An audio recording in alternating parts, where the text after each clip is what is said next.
Chapter 10 table સાથે કાર્યો.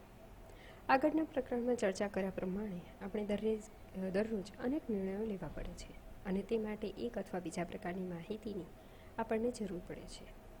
યોગ્ય સમયે સાચી માહિતી મેળવવા માટે આપણે ડેટાબેઝ બનાવવું પડે અને તેમાં ડેટા ઉમેરવા, અગાઉ દાખલ કરેલા ડેટામાં સુધારા કરવા, નકામો અને બિનજરૂરી ડેટા રદ કરવા, ડેટાને જરૂરિયાત પ્રમાણે ગોઠવવા જેવી વિવિધ પ્રક્રિયાઓ કરવી પડે છે. આપણે આગળના પ્રકરણમાં ડેટાબેઝ અને વિવિધ ટેબલ કેવી રીતે બનાવી શકાય તેની ચર્ચા કરી ચૂક્યા છીએ. હવે આપણે બનાવેલા ટેબલ ઉપર વિવિધ પ્રક્રિયાઓ કેવી રીતે કરી શકાય તે શીખીએ. સૌથી પહેલાં તો આપણે ટેબલમાં ડેટા ઉમેરવા, કેવી રીતે ટેબલની અંદર ડેટાને ઇન્સર્ટ કરશું એના વિશેની માહિતી મેળવીએ. ટેબલમાં રેકોર્ડ ઉમેરવા માટે સૌ પ્રથમ આપણે તે ટેબલ ઓપન કરવું પડે. ટેબલ ઓપન કરવા માટે ડેટાબેઝ વિન્ડોના ટેબલ પેનલમાંથી જરૂરી ટેબલના આઇકન ઉપર ડબલ ક્લિક કરો. આના વિકલ્પ રૂપે જરૂરી ટેબલ ઉપર ડબલ ક્લિક કરી પ્રદર્શિત થયેલા સબ મેનુમાંથી ઓપન વિકલ્પ પસંદ કરી શકાય. ચાલો આપણે ડિઝાઇન વ્યૂમાં બનાવેલું સપ્લાયર ટેબલ ખોલીએ. જ્યારે આપણે સપ્લાયર ટેબલ ખોલીએ તો આકૃતિ 10.1માં દર્શાવ્યા પ્રમાણે ડેટા શીટ વ્યૂમાં તેનું સ્ટ્રક્ચર પ્રદર્શિત થશે. અહીંયા તમને જે દેખાય છે એ સ્ટ્રક્ચર છે. આપણે આને ડિઝાઇન વ્યૂમાં ઓપન કરેલું છે. અહીં આપણે જોઈ શકીએ છીએ કે ફિલ્ડના નામ આડી લીટીમાં પ્રદર્શિત થાય છે. ફિલ્ડના નામવાળી લીટી ટાઇટલ લાઇન તરીકે ઓળખાય છે. આપણે જોઈ શકીએ છીએ કે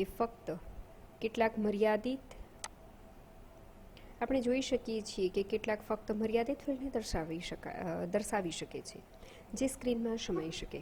બાકી રહેલા ફિલ્ડને જોવા માટે સ્ક્રીનના નીચેના ભાગમાં રહેલા સ્ક્રોલ બારનો ઉપયોગ કરવો પડે છે. ટાઇટલ લાઇનની નીચે ખાલી બોક્સથી બનેલી એક હરોળ છે. આ ખાલી બોક્સમાં ઉચિત ડેટા ભરવાના કામને ડેટા એન્ટ્રી કહેવામાં આવે છે. પહેલા ફિલ્ડની પાસે એક નાના બોક્સમાં એક તીરનું ચિહ્ન એટલે કે પોઇન્ટિંગ એરો અહીંયા તમે જોઈ શકો છો રેકોર્ડ સિલેક્ટર આઇકનનો નિર્દેશ કરે છે. કેટલાક રેકોર્ડ સિલેક્ટર આઇકન અને તેના કાર્યો નીચે જણાવેલા છે. કાળો pointing arrow icon record pointer તરીકે ઓળખાય છે. તે કોઈ ચોક્કસ સમયે ટેબલનો ચાલુ રેકોર્ડ એટલે કે ચાલુ હરોળ દર્શાવે છે. આનો અર્થ એ છે કે જો આપણે ટાઈપિંગ શરૂ કરીશું તો ચાલુ રેકોર્ડમાં ફિલ્ડની કિંમતમાં ફેરફાર જોઈ શકાશે.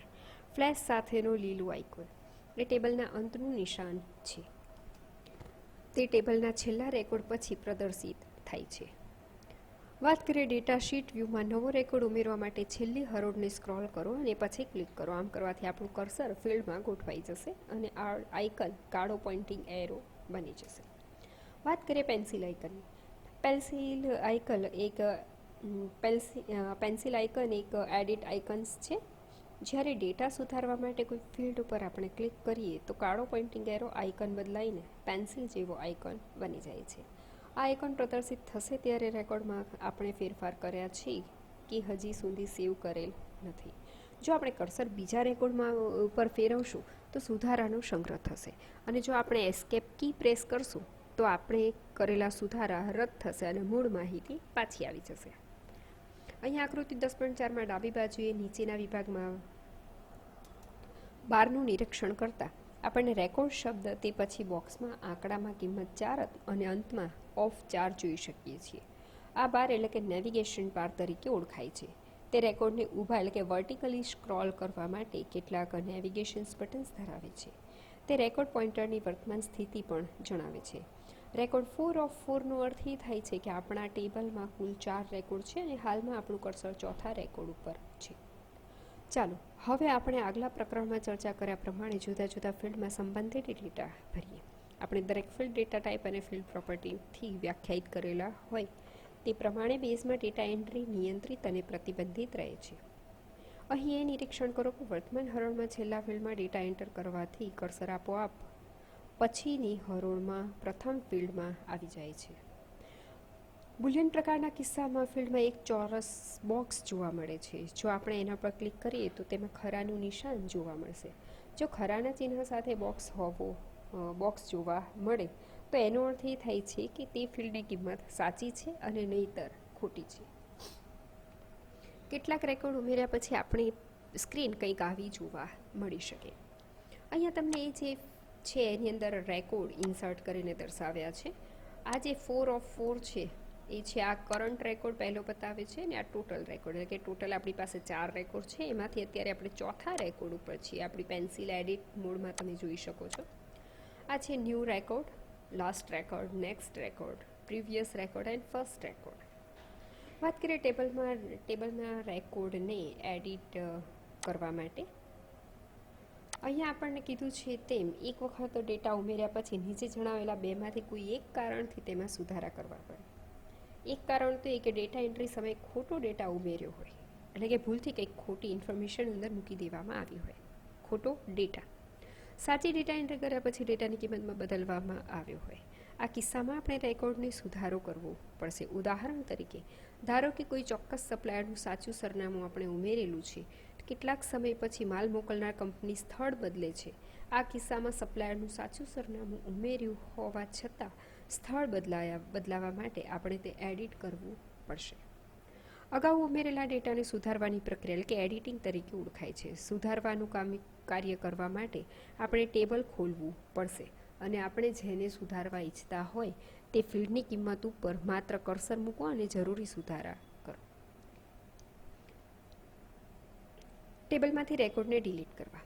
હવે એક વખત ટેબલમાં કદાચ સુધારાની જરૂર પડી, સુધારા પછી કોઈ એવી વિગતની જરૂર પડે કે આપણે એ ડેટાને કાઢી જ નાખવો પડે, તો એવા ડેટાને ટેબલમાંથી ડિલીટ કરીએ. આપણા ડેટાબેઝની ક્ષતિ વિનાનો અર્થપૂર્ણ રાખવા માટે આપણા ટેબલમાંથી બિનજરૂરી અથવા તો ખોટા રેકોર્ડ્સને ડિલીટ કરવા એટલે કે રદ કરવા અતિ જરૂરી છે.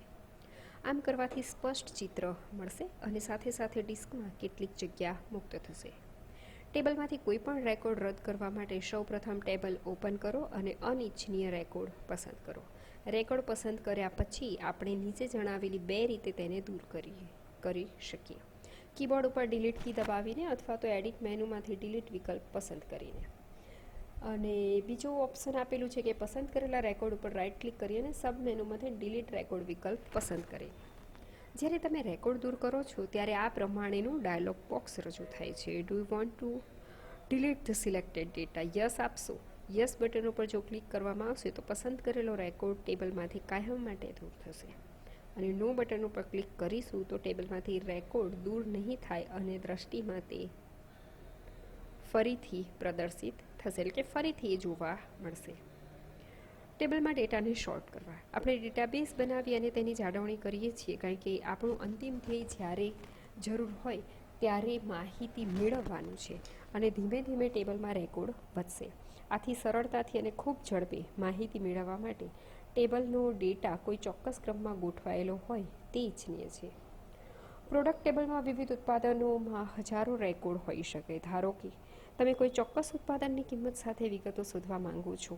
હવે આ કિસ્સામાં જો પ્રોડક્ટ ટેબલ પી કોડ ફિલ્ડ અને એટલે કે પ્રોડક્ટ કોડના ક્રમમાં ગોઠવવામાં આવે તો આપણા માટે તે શોધવાનું કામ ખૂબ જ સરળ બની જાય છે.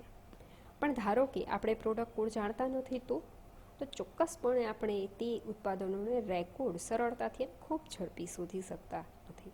પણ જો આપણે પ્રોડક્ટ ટેબલને પી કોડ અને સેલિંગ પ્રાઇસ ફિલ્ડના ક્રમના ગોઠવાયેલા હોય તે જરૂરી રેકોર્ડને મેળવવો સરળ છે.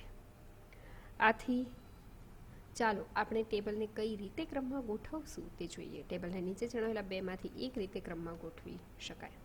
સૌથી પહેલાં તો જેમ કીધું છે એમ ફિલ્ડને ક્રમમાં ગોઠવવા માંગતા હોય તો એને આપણે સોર્ટ અસેન્ડિંગ ઓર્ડર બટન અથવા તો સોર્ટ ડિસેન્ડિંગ બટન ઉપર ક્લિક કરો, અથવા તો આના વિકલ્પ રૂપે સીધું એક સોર્ટ બટન આવેલું છે એની ઉપર જ ક્લિક કરો. અહીંયા તમે ઓપ્શન જોઈ શકો છો, operators, field name and order. અહીંયા 1, 2 ને 3 ઓપ્શન આપ્યા છે. ફિલ્ડ નેમ એન્ડ ધેન એટલે 3 ઓપ્શનને તમે અસેન્ડિંગ ઓર્ડર, ડિસેન્ડિંગ ઓર્ડરમાં ગોઠવી શકો છો. ફિલ્ડ નેમ ડ્રોપડાઉન બોક્સની નીચે યોગ્ય ફિલ્ડનું નામ ઓર્ડર ડ્રોપડાઉન બોક્સની નીચે જરૂરી સેટિંગ્સનો ક્રમ પસંદ કરો. આપણા કિસ્સામાં પ્રોડક્ટ ટેબલમાં પ્રોડક્ટ કેટેગરીના ચડતા ક્રમ એટલે કે એસેન્ડિંગ ઓર્ડરમાં પહેલા ક્રમમાં ગોઠવવામાં આવશે અને પછી ડેટા સેલિંગ પ્રાઇસ ફિલ્ડ ઉપર ફરી ક્રમમાં ગોઠવવામાં આવશે. ઉદાહરણ તરીકે બધા લેપટોપ તમામ મોબાઈલ કરતાં પહેલાં આવશે અને લેપટોપ અને મોબાઈલ ગ્રુપની અંદર તેની વેચાણ કિંમત પ્રમાણે ઓછી કિંમતની ઉત્પાદિત વસ્તુ યાદીમાં પ્રથમ અનુસાર ક્રમમાં રેકોર્ડ ગોઠવાશે. આનો મતલબ એ થાય છે કે બેસ્ટ એક્ઝામ્પલ એક આપી દો કે આપણે ડિક્શનરીથી પરિચિત છીએ. ડિક્શનરીની અંદર એવું હોય છે કે ધારો કે આપણે કમ્પ્યુટર શબ્દને શોધાવીએ, તો કમ્પ્યુટર શોધાવવા માટે મારે તો પહેલાં અસેન્ડિંગ ઓર્ડરમાં જે ડિક્શનરી છે ABCD એમાંથી C ક્રમમાં જવું પડશે. હવે C ક્રમ જેવો હું ખોલીશ એટલે સીધું મને અહીંયા કમ્પ્યુટર નહીં મળે. રીઝન શું? તો કે પહેલાં કેરેક્ટર C હોય તે, એના પછીના કેરેક્ટર A હોય તે મળશે, પછી એના પછી A પછી B વાળા કેરેક્ટર્સવાળા મળશે, એટલે કે C B વાળા, પછી C વાળા મળશે, પછી C D વાળા મળશે. એવી રીતે જ્યારે મને CO વાળી ફિલ્ડ મળે પછી મને આખો કમ્પ્યુટર શબ્દ ત્યાં મળી શકે. એટલે એ જે ફોર્મેટ છે કે પહેલો કેરેક્ટર પછી બીજો કેરેક્ટર પછી ત્રીજો કેરેક્ટર, એમ અહીંયા આપણને પણ 2-3 ઓપ્શન આપેલા છે, 3 ઓપ્શન આપેલા છે, જેમાંથી આપણે વારાફરતી ક્રમ અનુસાર ગોઠવી શકીએ. વાત કરીએ ડેટા નિરર્થકતા નિયંત્રણ. હવે અત્યારે તમે બેઝથી એકદમ માહિતગાર થઈ ગયા હશો અને તેથી આપણે નમૂનાની એપ્લિકેશન માટે ડેટાબેઝની ડિઝાઇન બાબત ચર્ચા ચાલુ રાખીએ. આપણે પહેલેથી જ સપ્લાયર, પ્રોડક્ટ, એમ્પ્લોય અને કસ્ટમર નામના 4 ટેબલ્સને ડિઝાઇન કરેલી છે. ચાલો હવે આપણે ટેબલની ડિઝાઇન ડેટા નિરર્થકતાના દૃષ્ટિકોણથી ફરી તપાસીએ. ડેટા નિરર્થકતા શબ્દ ડેટાની બિનજરૂરી દ્વિઆવૃત્તિ અથવા તો પુનરાવર્તન માટે વપરાય છે. ડુપ્લિકેશન્સ નિવારવા માટે આપણે થોડાક પગલાં ભરવા પડશે. આપણે જોયું કે કસ્ટમર ટેબલમાં સિટી નામનું ફિલ્ડ છે. મોડર્ન ઇલેક્ટ્રોનિક સ્ટોરમાં ઘણા ગ્રાહકો હશે કે જે એક જ શહેરના હોય. આથી જો અમદાવાદ શહેર નામના શહેરના 100 ગ્રાહકો હોય તો દરેક ગ્રાહક માટે અમદાવાદ શબ્દમાળાનું પુનરાવર્તન થશે. આમ ડેટા નિરર્થકતા સંગ્રહ માટે જગ્યાનો બગાડ એટલે કે દુર્વ્યય તરફ દોરી જાય છે અને અનેક કારણોસર બિનકાર્યક્ષમ છે. ઉદાહરણ તરીકે નિરર્થક ડેટામાં કોઈ પણ ફેરફાર ડેટાબેઝમાં બહુવિધ સ્થળોએ ફેરફાર જરૂરી બનાવે છે. ડેટાબેઝમાંથી નિરર્થક ડેટાને નાબૂદ કરવા માટે ટેબલમાં સંગ્રહિત ડેટાની ગોઠવણી માટે ખાસ કાળજી આપણે રાખવી જોઈએ. ડેટાબેઝ ડિઝાઇનર એક ટેકનિકની મદદથી તેને શક્ય એટલી નાબૂદ કરવાનો પ્રયત્ન કરે છે અને ડેટા નોર્મલાઇઝેશન કહેવામાં આવે છે. નોર્મલાઇઝેશન એક પ્રક્રિયા છે કે જે એક ટેબલમાંથી બહુવિધ ટેબલ્સમાં વિઘટન સૂચવે છે અને આ રીતે પેરેન્ટ ચાઇલ્ડ રિલેશનશિપ બનાવે છે. આથી આપણા નમૂનાના ડેટાબેઝમાં કસ્ટમર ટેબલના કિસ્સામાં શહેરની માહિતીનો સંગ્રહ કરવા માટે નવું ટેબલ બનાવવું જોઈએ. ચાલો આપણે આ ટેબલને સિટી નામ આપીએ અને આપણે જાણીએ છીએ કે શહેરની અંદર દરેક વિસ્તારમાં એક અલગ પિનકોડ સાથે સંકળાયેલા હોય છે. શહેરની અંદર શહેર અને વિસ્તારને અજોડ રીતે ઓળખવા માટે પિનકોડ વાપરી શકાય.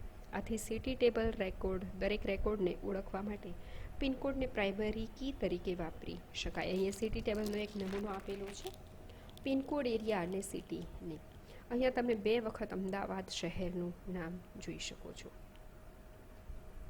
હવે આપણે કસ્ટમર ટેબલમાં ફેરફાર કરવા પડશે. કસ્ટમર ટેબલમાંથી સિટી ફિલ્ડ આપણે દૂર કરી શકીએ અને કસ્ટમર ટેબલમાં નવા ગ્રાહકોનો ડેટા ઉમેરવામાં આવે ત્યારે ગ્રાહકના શહેર અને વિસ્તારની માહિતી મેળવવા માટે આપણે પિનકોડ ફિલ્ડનો ઉપયોગ કરીશું. એ જ રીતે સપ્લાયર ટેબલમાં એમ્પ્લોય ટેબલમાંથી સિટી ફિલ્ડ દૂર કરવું જોઈએ. સંપૂર્ણ ટપાલના સરનામાની માહિતી જાળવી રાખવા માટે આપણે શહેર કે જે રાજ્ય અને દેશનું હોય તે સ્ટેટ અને કન્ટ્રી ફિલ્ડ પણ ઉમેરી શકાય. અહીંયા તમને એવું શીખવાડ્યું છે કે જે આગળ આપણે સિટી ટેબલની અંદર 3 જ વસ્તુ હતી એની અંદર આટલી 2 વસ્તુ અહીંયા આપણે ઉમેરી દીધી, state name and country name. હવે તમે જોઈ શકો છો કે હવે જો પિનકોડ આપણને આપવામાં આવે તો ગ્રાહકના સ્થળને લગતી માહિતી સિટી ટેબલમાંથી શોધી શકાય છે.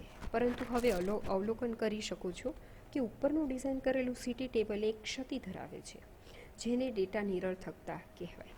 એક જ શહેર અને રાજ્યનું ઘણી વખત પુનરાવર્તન થાય છે. ડેટા નિરર્થકતાથી બચવા માટે સિટી ટેબલને ફરી અનેક ટેબલમાં વિઘટિત કરવા પડે. સ્ટેટ નેમ ફિલ્ડના સ્થાને સ્ટેટ આઈડી ફિલ્ડનો સંગ્રહ કરવો જોઈએ અને કન્ટ્રી નેમ ફિલ્ડના સ્થાને કન્ટ્રી આઈડી ફિલ્ડનો સંગ્રહ કરવો જોઈએ. એક નવું ટેબલ કે જે રાજ્ય અને દેશની માહિતીનો સંગ્રહ કરે તે બનાવવું જોઈએ. આ ટેબલનું માળખું તેના સંબંધ રિલેશન ધરાવે છે. હવે અહીંયા એમ કે છે કે આ બંને ખરેખર આપણે બનાવ્યું તો ખરું પણ આ પણ નિરર્થક છે કારણ કે ગુજરાત 3 વખત લખવાથી એ ડેટાનો મતલબ જગ્યાનો બગાડ ચોક્કસથી કહી શકાય. એટલે આપણે એક એવી વસ્તુ બનાવવી જોઈએ કે જેની અંદર આપણે એને પણ એ ડેટા નિરર્થકતાને નિવારી શકીએ. અહીંયા આપણે થોડુંક પ્રાઇમરી કીથી કામ કરીશું. કન્ટ્રીમાં આપણે કન્ટ્રી આઈડી બનાવીશું, સ્ટેટ આઈડી સ્ટેટમાં બનાવીશું અને કન્ટ્રી આઈડીને રેફરન્સ રાખશું. સિટીની અંદર પિનકોડને પ્રાઇમરી કી અને સ્ટેટ આઈડીને પણ રેફરન્સ તરીકે રાખશું. હવે તમે જોઈ શકો છો કે આ પ્રાઇમરી કી છે અને જે મેળવે છે એને ખરેખર છે ફોરેન કી. તો આપણે સાથે સાથે ફોરેન કીને પણ સમજી લઈએ. અહીંયા આપણે કન્ટ્રી, સ્ટેટ અને સિટી ટેબલના અનુક્રમે કન્ટ્રી આઈડી, સ્ટેટ આઈડી અને પ્રોડક્ટ ફિલ્ડની પ્રાઇમરી કી તરીકે નક્કી કરેલી છે. આકૃતિ 10.5માં દર્શાવ્યા પ્રમાણે હવે સિટી, સ્ટેટ, કન્ટ્રી ટેબલ એકબીજા સાથે સંકળાયેલા છે. કસ્ટમર, એમ્પ્લોય અને સપ્લાયર ટેબલમાં પણ પિનકોડ એક ફિલ્ડ તરીકે હશે. આથી આ ટેબલ સિટી ટેબલ સાથે સંકળાયેલા છે. એક ટેબલ કે જેમાં પ્રાઇમરી કી હોય તેને માસ્ટર ટેબલ કહેવામાં આવે છે. આપણે અગાઉ ચર્ચા કરી તે પ્રમાણે એક કોમન ફિલ્ડથી બે ટેબલ એકબીજાથી સાંકળી શકાય છે. ઉપરના ઉદાહરણો કન્ટ્રી આઈડી ફિલ્ડનો ઉપયોગ કરીને સ્ટેટ અને કન્ટ્રી આઈડી ફિલ્ડનું કન્ટ્રી ટેબલના કન્ટ્રી આઈડી ફિલ્ડ પાસેથી આ રીતે કિંમતો મેળવે છે. સ્ટેટ ટેબલમાંનું country ID field foreign key તરીકે ઓળખાય છે. ફોરેન કી સમજવા માટે એક વસ્તુ સમજવી ખૂબ જ જરૂરી છે કે એકમાં જે પ્રાઇમરી કી હોય, બીજામાં જે મેળવે ને એને ફોરેન કી કહેવાય. સ્ટેટ માટે સ્ટેટ આઈડી પ્રાઇમરી કી છે, જ્યારે એની માટે કન્ટ્રી આઈડી શું છે તો કે ફોરેન કી, કે કન્ટ્રી ટેબલમાંથી મેળવે છે. એવી જ રીતે સિટી ટેબલની અંદર પિનકોડ એની પ્રાઇમરી કી બનાવેલી છે. જ્યારે સ્ટેટ આઈડીની વાત કરીએ તો સ્ટેટ આઈડી આપણે સ્ટેટમાંથી મેળવેલું છે, માટે એ જે મેળવે એને પોતાની ફોરેન કી તરીકે ઓળખવામાં આવે છે. સ્ટેટ ટેબલની અંદર સ્ટેટ આઈડી પ્રાઇમરી કી છે, કન્ટ્રી આઈડી ફોરેન કી છે. એવી જ રીતે સિટીની અંદર પિનકોડ પ્રાઇમરી કી છે અને સ્ટેટ આઈડી ફોરેન કી છે. અહીં આપણે કન્ટ્રી, સ્ટેટ અને સિટી ટેબલમાં અનુક્રમે country ID, state ID, pincode ફિલ્ડને પ્રાઇમરી કી તરીકે નક્કી કરેલ છે. આકૃતિ 10.4માં દર્શાવ્યા પ્રમાણે હવે સિટી, સ્ટેટ અને કન્ટ્રી ટેબલ એકબીજા સાથે સંકળાયેલા છે. કસ્ટમર, એમ્પ્લોય અને સપ્લાયર ટેબલમાં પણ પિનકોડ એક ફિલ્ડ તરીકે હશે. આથી આ ટેબલ સિટી ટેબલ સાથે સંકળાયેલા છે. એ ટેબલ કે જેમાં પ્રાઇમરી કી હોય તેને માસ્ટર ટેબલ કહેવામાં આવે છે. આપણે અગાઉ ચર્ચા કરી તે પ્રમાણે એક કોમન ફિલ્ડથી બે ટેબલ એકબીજા સાથે સાંકળી શકાય છે. ઉપરના ઉદાહરણમાં કન્ટ્રી આઈડી ફિલ્ડનો ઉપયોગ કરીને સ્ટેટ અને કન્ટ્રી ટેબલને સાંકળવા માટે સાંકળેલા છે. કન્ટ્રી ટેબલમાં કન્ટ્રી ફિલ્ડ પ્રાઇમરી કીનું કાર્ય કરે છે. સ્ટેટ ટેબલનું કન્ટ્રી આઈડી ફિલ્ડ કન્ટ્રી ટેબલના કન્ટ્રી આઈડી ફિલ્ડ પાસેથી આ રીતે કિંમતો મેળવે છે. સ્ટેટ ટેબલમાંનું country ID field foreign key તરીકે ઓળખાય છે. વાત કરીએ ફોરેન કી. એ એવી રીતે વ્યાખ્યાયિત કરી શકાય કે તે એક ફિલ્ડ અથવા તો ફિલ્ડનું જોડાણ કે જેની કિંમત બીજા ટેબલમાંથી મેળવવામાં આવે છે. જ્યારે તે એક કરતાં વધારે ફિલ્ડનું જોડાણ હોય છે ત્યારે તે કોમ્પોઝિટ ફોરેન કી તરીકે ઓળખાય છે. જ્યારે માસ્ટર ટેબલમાં કોમ્પોઝિટ પ્રાઇમરી કી હોય છે ત્યારે તેની સાથે સંકળાયેલા ટેબલમાં કોમ્પોઝિટ ફોરેન કી હોય છે. ફોરેન કી ફિલ્ડ કોઈ કિંમત ધરાવતું નથી જો તેની સાથે સંકળાયેલ પ્રાઇમરી કી ફિલ્ડમાં તે અસ્તિત્વમાં ન હોય. હવે જો તમે પ્રોડક્ટ ટેબલ ઉપર નજર કરશો તો ઉત્પાદન શ્રેણી, મોબાઈલ અથવા કેમેરા ઘણી વખત સંગ્રહિત કરેલા જોવા મળશે. આથી એક અલગ ટેબલ એટલે કે પ્રોડક્ટ કેટેગરી નામનું બનાવવું પડશે. દરેક ઉત્પાદન શ્રેણી એટલે કે પ્રોડક્ટ કેટેગરીને હવે એક અજોડ નંબર આપવો પડશે. ઉત્પાદનની શ્રેણીનો નિર્દેશ કરવા આ અજોડ નંબરનો ઉપયોગ કરી શકાય. ઉદાહરણ તરીકે મોબાઈલને કેટેગરી કોડ 1 આપી શકાય. આવા પ્રોડક્ટ ટેબલમાં જ્યારે નવા મોબાઈલ માટે રેકોર્ડ ઉમેરવામાં આવે ત્યારે પ્રોડક્ટ કેટેગરીને ફિલ્ડમાં કિંમત 1 સંગ્રહ કરવો જોઈએ. અહીંયા એ નોંધ કરશો કે પ્રોડક્ટ ટેબલના પ્રોડક્ટ કેટેગરી ફિલ્ડની અને પ્રોડક્ટ કેટેગરીના ટેબલમાં કેટેગરી કોડ ફિલ્ડનું ડેટા ટાઈપ એક સમાન હોવો જોઈએ. એ જ પ્રમાણે પ્રોડક્ટ ટેબલના સપ્લાયર્સ નેમ ફિલ્ડને એસ કોડ ફિલ્ડથી બદલવું જોઈએ, જે સપ્લાયર કોડનો ઉલ્લેખ કરે છે. અહીંયા ફોરેન કી અને પ્રાઇમરી કી દર્શાવેલી છે. વાત કરીએ table name, primary key and foreign key. Country ID, primary key country ID, state, primary key state ID, city ID, supplier S code, customer C code, employ E code, product category category code અને product એની માટે P code. હવે simple સમજવા માટે state ક્યાં હશે તો કે કન્ટ્રીની અંદર, એટલે કન્ટ્રી આઈડી સ્ટેટને મળે છે, માટે એની કન્ટ્રી રેફરન્સિંગ કન્ટ્રી ટેબલમાંથી મેળવ્યું છે, માટે કન્ટ્રી આઈડી એની માટે ફોરેન કી ગણાશે. સિટી છે સ્ટેટ આઈડી મેળવે છે, માટે એને સ્ટેટ આઈડી ફોરેન કી છે. સપ્લાયર માટે પિનકોડ ફોરેન કી હશે. કસ્ટમર માટે પણ સી કોડ ફોરેન કી હશે, પિનકોડ ફોરેન કી હશે ત્રણેય માટે. એમ્પ્લોય માટે E code primary key, pin code foreign key. Product category અને કેટેગરી કોડ, પ્રોડક્ટ અને P code category code referencing product category table, S code referencing supplier table. ચાલો હવે આપણે કોઈ ગ્રાહક દ્વારા ખરીદવામાં આવેલી કોઈ ઉત્પાદનના વ્યવહાર જેવો ડેટાનો સંગ્રહ કરવા માટે અન્ય ટેબલની ડિઝાઇન બનાવીએ. આપણે જો ગ્રાહક વડે આપેલા પરચેસ ઓર્ડર કહી શકીએ, ગ્રાહક વડે આપેલો પરચેસ ઓર્ડર કહી શકીએ. ગ્રાહક ઓનલાઈન ઓર્ડર આપી શકે અને મોડર્ન ઇલેક્ટ્રોનિક સ્ટોર્સમાં આવીને પ્રોડક્ટની ખરીદી કરી શકે. ગ્રાહક દ્વારા આપેલો ઓર્ડર સૂચવે છે કે ગ્રાહક કર્મચારી અને વ્યવહારનું થયેલું ઉત્પાદનનું સંબંધિત માહિતીની જાળવણી રાખવી પડે. આપણે ઓર્ડર આપ્યા તારીખ ચૂકી ન શકીએ. આ ઉપરાંત દરેક પ્રોડક્ટનો જથ્થો પણ સમાન રીતે મહત્વપૂર્ણ છે. ગ્રાહક એક જ મોડેલના અનેક નંગ ખરીદી શકે છે. અહીંયા ઓર્ડર ટેબલ બતાવ્યું છે. Order ID, integer, order date, C code, E code, P code, text variable, text fix પ્રકારના કીધા છે, જેમાં કેરેક્ટર છે. પી કોડ પણ ટેક્સ ફિક્સ છે, ક્વોન્ટિટી ઇન્ટીજર છે અને સેલ્સ પ્રાઇસ ડેસિમલ છે. હવે અહીંયા કીધું છે કે ઓર્ડર આઈડીને પ્રાઇમરી કી તરીકે નક્કી કરેલ છે. આ કિસ્સામાં વધારાનો ફિલ્ડ જરૂરી છે, કારણ કે અન્ય કોઈ ફિલ્ડ કે ફિલ્ડના સમૂહના જોડાણ અજોડ રીતે રેકોર્ડ નક્કી કરી શકતું નથી. ઓર્ડર ટેબલના દરેક ફિલ્ડનું પુનરાવર્તન હોઈ શકે છે. નીચે જણાવેલા એક રેકોર્ડને દાખલ કરવા પ્રયત્ન કરો. અહીંયા આપ્યું છે જે એક ચેક કરવા માટે આપ્યું છે. આપણી પાસે આપણા ટેબલ મુજબનો ડેટા હોઈ શકે. ધારો કે ગ્રાહકે બે જુદી જુદી વસ્તુઓ ખરીદી છે તો નવો રેકોર્ડ ઉમેરવો પડશે. તમે અવલોકન કરી શકો છો કે order date, employ C code, customer code જેવી વિગતનું પુનરાવર્તન કરવામાં આવેલું છે. જો ગ્રાહક એક સાથે 10 વસ્તુઓ ખરીદે છે તો 10 અલગ રેકોર્ડ ઘણા બધા ડેટાના પુનરાવર્તન સાથે ઉમેરવામાં આવે. આ કિસ્સામાં ઓર્ડર આઈડીને પ્રાઇમરી કી તરીકે ન ચાલી શકે, માટે ઓર્ડર આઈડી અને પી કોડના જોડાણને પ્રાઇમરી કી બનાવી શકાય. આ ચર્ચા કરેલી એક સામાન્ય સમસ્યાનો ઉકેલ છે. ઓર્ડર ટેબલને બે ટેબલમાં વિઘટિત કરવાનું છે.